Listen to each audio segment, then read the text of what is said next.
శిక్ష ఖచ్చితంగా పడుతుంది అని ఆయన చెప్తున్నారు. ఖచ్చితంగా ఎవరైతే తప్పు చేస్తారో వాళ్ళకి శిక్ష పడుతుంది. మరి ఆ శిక్ష పడే విధంగానే ప్రభుత్వం ముందుకు వెళ్తోందా, లేకపోతే కక్షపూరిత రాజకీయాలకు వెళ్ళొద్దు, ఏది ఒకవేళ తప్పు చేసిన వాళ్ళకి శిక్ష పడినా దాన్ని కక్షలానే చూస్తారు అన్న ఆలోచనలో ఏమైనా ఉందా ప్రభుత్వం? లేదండి, తప్పు చేసిన వాళ్ళు ఇన్ని లక్షల కోట్లు పట్టుకెళ్ళిపోయిన వాళ్ళని శిక్షించండి అని ప్రజలే అంటున్నారు. ప్రజలతోటి ఈ రోజు కూడా చంద్రబాబు నాయుడు గారు అన్నారు ఏంటంటే ప్రతి వారం ఒక రివ్యూ పెడదాం. ఏంటంటే మీరు ఒకటి అబ్జర్వ్ చేయండి, ఇన్ని సంవత్సరాల్లో మొన్న వినుకొండ ఘటనకి వచ్చాడే తప్ప ప్రెస్ మీట్కి ఎక్కడైనా మీరు చూసారా సీఎంని? వచ్చేసి అక్కసు ఇప్పుడు వాళ్ళు గెలిచేశారు, మనకి పవర్ లేదు, ఒక దాంట్లో ఉండిపోయాడు ఆయన ఆ ట్రాన్స్లో. ఇప్పుడు ప్రతి వారం ఒక సమీక్ష పెట్టి ఏ రంగంలో ఏం జరుగుతుంది, ఇక్కడ ఎందుకు జరగట్లేదు, అక్కడ ఎందుకు జరుగుతుంది, ఇక్కడ వనరులు అయ్యి ఇక్కడ ఎందుకు మైనస్ అయినాయి, మధ్యంలో ఇన్ని లక్షల కోట్లు దోచుకున్నారు, రాష్ట్రం ఎలా అయింది అని ప్రజలకి ఎప్పటికప్పుడు వివరంగా తెలియజేస్తేనే ఈ గవర్నమెంట్ అభివృద్ధి పరంగా ముందుకు వెళ్ళగలుగుతుంది, మనం క్రిస్టల్ క్లియర్గా ఉండాలి అని ఇద్దరు నాయకులు గట్టిగా డిసైడ్ అయ్యారు. సో మరి మీ పరిస్థితి ఏంటి? మీకేంటి, ఏమి ఇవ్వబోతున్నారు? ఏదైనా పోస్టులు ఉండబోతున్నాయా? మీ సేవ ఎలా అనిపించబోతుంది? ఆయన ఒక మాట అన్నారండి మొన్న జనసేన పార్టీ ఆఫీసులో డిప్యూటీ సీఎం గారు అన్నారు, ఎవరికి ఏదైనా కావాలో మనసులో మాట చెప్పండి, మీరు ఏదైనా చెప్పండి, చెప్తే మీరు చెప్పకపోతే నాకు ఎలా తెలుస్తుంది, నాకు ఇది కావాలని నేను అడుగుతాను, మీరు చెప్పండి ఏం కావాలో అంటే సరే మీరు చెప్పండి, దానికి అర్హులో కాదో నిర్ణయించి మేము చెప్తాం. ఒకవేళ ఏదన్నా రాలేదన్నా కూడా మీరు బాధపడకండి, ఒక జన సైనికులుగా ఇంకా మీరు కష్టపడండి, పార్టీని ముందుకు తీసుకెళ్ళండి, అభివృద్ధి పదంలో నెంబర్ 1గా ఆంధ్రప్రదేశ్ని చూడండి, ఆ విధంగా మీరు పనిచేయండి. ఒకవేళ వచ్చిన వాడికి ఇతనికి వచ్చింది మనకి రాలేదని మీరు ఎప్పుడు బాధపడద్దు. సో అది నేను ఏం చెప్పారు మరి మీ మనసులో? ఆయన ఒక మాట చెప్పాడు, ఫస్ట్ ఎలక్షన్ ఇంకా జరగలేదు, నేను వెళ్ళి 2020 నుంచి సింపథైజర్గా ఉన్నానండి, 24లో కండువ వేసుకున్నాను. ఆయన దగ్గరికి మే నెల ముందు, ఎప్పుడు ఒక 4 నెలల ముందు, మార్చ్ బిఫోర్ వెళ్ళంగానే లోపలికి వెళ్ళి ఆయన నేను కూర్చున్నాను, 1 hour meeting. You are expecting anything, ఏదైనా ఎమ్మెల్యే టికెట్ కానీ భలేవాళ్ళండి. నాగబాబు గారికి లేదండి, పార్టీ పరంగా ఎన్నో మీరు త్యాగాలకి ఇచ్చేశారు, అద్భుతమైన వ్యక్తి నాగబాబు గారు ఎంపీ అవుతున్నారని మేము చాలా ఆనందపడ్డాం. సో కొన్ని అనివార్య కారణాల వల్ల ఆ షేరింగ్లో అది కూడా మిస్ అయింది. సో పృథ్వీ గారు, నా భవిష్యత్తు ఎంత ముఖ్యమో మీ భవిష్యత్తు నాకు అంతే ముఖ్యం అన్నారు మాట. అదే మాట చిరంజీవి గారికి కూడా చెప్పాను నేను. ఆయనకి దాదాసాహెబ్ పాల్కే మొన్న వచ్చింది చూడండి పద్మవిభూషణ్, అప్పుడు వెళ్ళి ఆయనకి బొకే ఇచ్చినప్పుడు ఇలా అన్నారండి అన్న, వాడు ఏది చేయాలంటే అదే చేస్తాడు, ఎవరు చెప్పినా ఆగడు. అదే నాకు ఆస్కార్ అవార్డు అండి ఆ మాట. నేను రెగ్యులర్గా కార్యకర్తలు రెగ్యులర్గా పొలిటీషియన్ లాగా వెళ్ళిపోయి అక్కడ నిలబడిపోయి సార్ నాకు ఏమైంది ఉన్న అప్లికేషన్ తీసుకోండి అలాంటి పనులు నేను చేయనండి. ఎందుకంటే ఆయన ఎప్పుడప్పుడు కలుస్తుంటాం, కలిసినప్పుడు పరిపాలన చాలా బాగుంది సార్, ప్రజల నుంచి మంచి స్పందన ఉంది. సో త్వరలో నా ఓటు కూడా పిఠాపురంకి మారుస్తున్నాను, తాడేపల్లిలో ఉన్న ఓటు పిఠాపురంకి మారుస్తున్నాం, సభ్యత్వం కూడా పిఠాపురంలోనే ఉంది నాది. సో ఆ రకంగా ప్రతిసారి ఆయన్ని అడుగుజాడలో నడవాలి, ఆయనతో పాటు ఉండాలి. నేను ఒకటే అన్న, మీరు వేసే ప్రతి అడుగులో మేము ఉండాలి.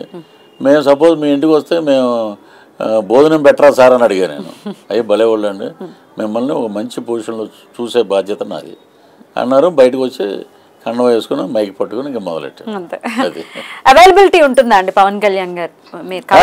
ఇప్పుడు అంటే మొన్నటి వరకు పార్టీ అధ్యక్షుడు అమ్మా, ఎవరో పార్టీకి సంబంధించిన వాళ్ళు ఎవరైనా ఉంటే వాళ్ళకి మనం ఎలా అంటే పృథ్వీ గారు వచ్చారు రండి అని. ఇప్పుడు గవర్నమెంట్ కాబట్టి వాళ్ళకి సంబంధించిన కన్సర్న్ ఓఎస్డీలు ఉంటారు, వాళ్ళకి మనం ఒక వెళ్ళంగానే అయిపోద్దని అనుకోవటం కరెక్ట్ కదండి. మనం హైదరాబాద్లో ఉన్నాం కాబట్టి, అక్కడ అమరావతిలో ఉంది కాబట్టి మనం ఒక 3 రోజులు దీనికోసం కేటాయించాలి. ఒకరోజు పార్టీ ఆఫీసు, ఒకరోజు చంద్రబాబు నాయుడు గారి దగ్గరికి, లోకేష్ గారి దగ్గరికి, ఇక్కడ డిప్యూటీ సీఎం గారిని కలవాలంటే ముందు మనం అర్జీ పెట్టుకుని వెళ్ళి ఆయన కలిసేసి మాట్లాడేసి వస్తే చాలండి, అంతే. అంటే మీకు ఇప్పుడు చెప్తా, మీకు నాకు ఆయన్ని ఆ బొట్టు అది ఆ పూజలు అవి చూసేటప్పటికి కనకదుర్గ గుడి పూజారులు వచ్చి ఆయనకి పూజ చేస్తున్నారు, ఆయన ఛార్జ్ తీసుకునేటప్పుడు అందరూ వచ్చి దండం పెట్టి వెళ్తున్నారు. నాకెందుకు ఆయన చూడంగానే నాకన్నా తక్కువ అండి ఏజ్లో, ఆయన 3 ఏళ్ళు నేనే పెద్ద. నేను ఆయన కాళ్ళకి దండం పెట్టానండి. నేను అది విజువల్స్ చేశారు, దాని మీద కూడా ట్రోలింగ్. పదవి కోసం మరి ఇంత నీచంగా ఇది చేయాలంటే ఆయనలో నాకు ఒక దైవత్వం కనపడిందండి. దానికి దండం పెట్టాను. Hats off to Pawan. ఏ పవన్ ఏ ఆంది అని అన్నారు చూసారా, తుఫాన్ లాంటి అని మన మోదీ గారు. అలాగే ఆయన దగ్గర నుంచి అలాగా చూడంగానే కాళ్ళకి దండం పెట్టి ఆయన షాక్ అయ్యారు, పైకి లేపి పొద్దు గారని దగ్గరికి. ఆయన హత్తుకునే విధానంలోనే ఆ ప్రేమ ఆప్యాయత కనపడుతుందండి. అది ఆ ఫీల్ అనేది అనిపించినోడికే తెలుస్తుంది. సో చాలు ఈ జన్మకి మనం అనుకున్నాం, ఆయన అక్కడ చూసాం.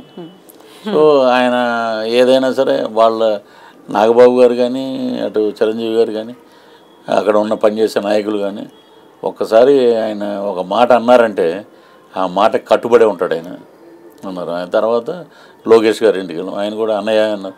అప్పట్లో నేను వైసీపీ ఉన్నప్పుడు మీ మీద పాట కూడా పాడాము అది అంటే భలే అవన్నీ కాదు, మిమ్మల్ని వాడుకున్నారు వాళ్ళు, అది అయిపోయింది, ఆ ఎరా అయిపోయింది. So please come, we will see you in good position. ఇంకేంటంటే మా చంద్రబాబు నాయుడు గారు సీఎం గారిని ఇంతవరకు కలవలేకపోయాం, ఎందుకంటే ఎక్కువ ఆయనకి పని ఒత్తిడి అయిపోయింది. సో మనకేమో షూటింగ్లు 3 days అయిపోయాక ఇమీడియట్గా మేనేజర్ సార్ బయలుదేరాలని అలా లేకుండా ఆయన అపాయింట్మెంట్ అడిగి తీసుకుని వెళ్తానండి ఆయన దగ్గరికి. ఎందుకంటే ల్యాండ్ టైటిలింగ్ యాక్ట్లో ఎవరో ఇది యాక్ట్ చేసింది ఏదో పృథ్వీ గారు అని అన్నారు. దాంట్లో ఒక డైలాగ్ నేనంటే లొకేషన్లో డైరెక్టర్ గారు ఇలా చెప్తే బాగుంటుంది కదా అని అంటే కొంచెం మార్చి ఇది ఎలా అంటే ఎలా ఉంటుందంటే ఆ రైతు కూలబడిపోతాడండి. నా కూతురుకు ఉన్నది ఎకరమే బాబు, కూలబడిపోతే ఏ నారాయణ ఫ్యాన్ వేయమంటావా అంటాను నేను మినిస్టర్ హోదాలో 4 ఏళ్ళ నుంచి వేస్తానే ఉన్నారండి, వద్దండి అంటే అది కామన్ మ్యాన్కి వెళ్ళిపోయిందండి. అది ఆయన చూసి బాగా నవ్వుకున్నారంటే ఇన్స్పైర్డ్ అయ్యి మా త్రిపుల్ రాజు గారు ఎక్కడున్నా బ్రహ్మాండంగా మాట్లాడేవయ్యా నువ్వు, ఆయనకి ప్రచారానికి వెళ్ళాం, అందరి దగ్గరికి వెళ్ళామండి. మొత్తం మన శక్తి ఉన్నంత వరకు తిరిగాం. వారాహి అమ్మ ఆశీస్సులు, అద్భుతమైన ప్రభుత్వం వచ్చింది. ఈ రోజునండి నేను అంటే క్యాస్ట్ గురించి చెప్పట్లేదు కానీ ఆంధ్రప్రదేశ్లోని టెంపుల్స్ అంతా నేను ఫస్ట్ దుర్గగుడికి వెళ్ళాను. ఫస్ట్ వెళ్తే మీరు నమ్మరు, ఒక సీఎం వస్తే ఎలా తీసుకెళ్తారో అలా తీసుకెళ్ళారు. నన్ను తీసుకెళ్ళి అక్కడ వేద పండితులతోటి ఆశీర్వచనం ఇప్పించి పృథ్వీరాజు నీ మాట అమ్మవారు నీ నోటంట పలికించింది, మేమందరం హాయిగా ఉన్నామయ్యా అని దండం పెట్టారు. ఎంతకన్నా ఇంకేం కావాలండి. అటు సింహాచలం వెళ్ళినా, అన్నవరం వెళ్ళినా, తిరుమల వెళ్ళినా, ఎక్కడికి వెళ్ళినా ముందు మా పూజారులందరూ చాలా హ్యాపీగా ఉన్నారు. You are also happy, right. అయితే ఇప్పుడు రకరకాల ఇష్యూస్ నెట్టింట తెగ వైరల్ అవుతున్నాయి. అందులో విజయసాయి రెడ్డి గారి అంశం కూడా తెగ వైరల్ అవుతుంది. ఏమిటి ఈ విషయం, ఏమిటి అసలు ఆ బిడ్డ ఏమిటి, ఆ కథ ఏమిటి, ఆ మధుసూదన్ చేసేటటువంటి నిరాహార దీక్షల అసలు దీక్ష ధర్నాలు ఇప్పుడు ఏంటంటే ఆ మధుసూదను అన్ని మేము 2016లోనే మేము ఏదో గిరిజన సాంప్రదాయం ప్రకారం రాసుకున్నాం, కాగితాలు రాసుకున్నాం, మ్యూచువల్ అండర్స్టాండింగ్ వాళ్ళ సాంప్రదాయం అంటారు ట్రైబల్ దాంట్లో ఏదో రాసుకున్నారంటే అవి కుదరవండి, అవి కోర్టు అసలు పరిగణలో తీసుకుంటే లేకపోతే మ్యూచువల్ అండర్స్టాండింగ్ మీద అలా మ్యూచువల్ డివోర్స్ ఉంటాయి కానీ మ్యూచువల్ అండర్స్టాండింగ్ సర్టిఫికెట్స్ ఉంటాయా? అది లేవండి. అదే అలా జరిగింది. 2011లో మేము విడిపోయామండి, ఆయన అమెరికా వెళ్ళిపోయాడు, ఆయన దారి అది మాది 2016లో అనుకుంటాం, మా దారి మాదే అని అన్నారండి. 2021లో వీళ్ళిద్దరు బీచ్లో రామకృష్ణ బీచ్లో అందాల ఆడబొమ్మని డ్యాన్స్ చేస్తున్నారు రీలు. ఇది మళ్ళీ కలిసిపోయారేమో భార్య భర్త కాదండి, 2 ఆడపిల్లలు ఉన్నారు, 2 ట్విన్స్ పోతారు. 2 ట్విన్స్ కి కోర్టు ఏం చెప్పిందంటే ఒకళ్ళు మీ దగ్గర పెట్టుకుంటూ ఒకళ్ళు ఆమె దగ్గర ఉంటారు, 2 ఏదన్నా ఒక్కోసారి నెలకు ఒకసారి 2 కలవాలి, వాళ్ళ మంచి చెట్ల గురించి మాట్లాడారు, అది ఓకే, అది గౌరవప్రదం, మంచిది అది. సో ఆమె వర్షంలో ఈ ఎండోమెంట్స్ డిపార్ట్మెంట్లో ఉండి అన్నీ దోచుకుంది, బంగారు వాక్యాలను వెండి వాక్యాలను కూడా పట్టుకుపోయి వాళ్ళ ఇంట్లో ఉయ్యాలు చేయించారు. ఇక్కడేమో విల్లా కట్టే తాపీ మేస్త్రి, ఇవన్నీ జరుగుతున్నాయండి, నిజమేనండి అంటే ఈయన మరి మేము అంతగా ఫస్ట్లో విజయసాయి రెడ్డి గారు ఎలక్షన్ టైంలో కానీ వీటిలో కానీ 2019లో is a active man, so మేమంతా ఈయన దగ్గర ఉన్నాడు కాబట్టి ఈయన దగ్గరికి వెళ్ళేవాళ్ళం, ఎక్కువ కలిసేవాళ్ళం ఉంటే మాట్లాడేవాళ్ళం. తర్వాత ఏంటో